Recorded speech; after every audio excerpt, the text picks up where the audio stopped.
তারা নির্বাচন কমিশন মানে না, তারা সংবিধান মানে না, তাহলে তারা মানেটা কি?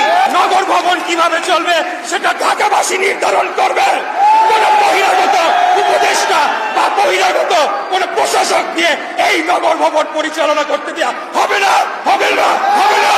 যে রায় আমরা পেয়েছিলাম তার বিরুদ্ধে যে আপিল করা হয়েছিল হাইকোর্টে, সেটিকে যে খারিজ করা হয়েছিল, তার পরিপ্রেক্ষিতে যে শুনানিটি হয়, এরপরে সরকারের কোনো পক্ষের কোনো সুযোগ নাই যে এখানে আইনি জটিলতা রয়েছে, কারণ সর্বোচ্চ আদালতের পূর্ণাঙ্গ বেঞ্চে এই যে রিট আবেদনটি ছিল সেটিকে নিষ্পত্তি করে ইলেকশন কমিশন অর্থাৎ নির্বাচন কমিশনকেই সর্বসম্মতভাবে ক্ষমতা দেয়া হয়েছে এই বিষয়ে সিদ্ধান্ত নেওয়ার জন্য। অতএব নির্বাচন কমিশন যে গেজেটটি প্রকাশ করেছিল, ইলেকশন ট্রাইব্যুনালের রায়ের উপর ভিত্তি করে তারা যে গেজেটটি প্রকাশ করে আমাকে ঢাকা দক্ষিণ সিটির মেয়র পদে ঘোষণা করেছিল, সেটি বহাল থাকছে এবং সেটিকে আইন হিসেবে মেনে নিতে হবে।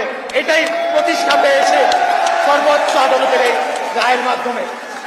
আপনারা দেখেছেন যে বর্তমান অন্তর্বর্তীকালীন সরকার এবং তার কতিপয় উপদেষ্টা তারা পক্ষপাতদুষ্ট হয়ে তারা আমাদের এই নির্বাচনের রায় নিয়ে টালবাহানা করেছে।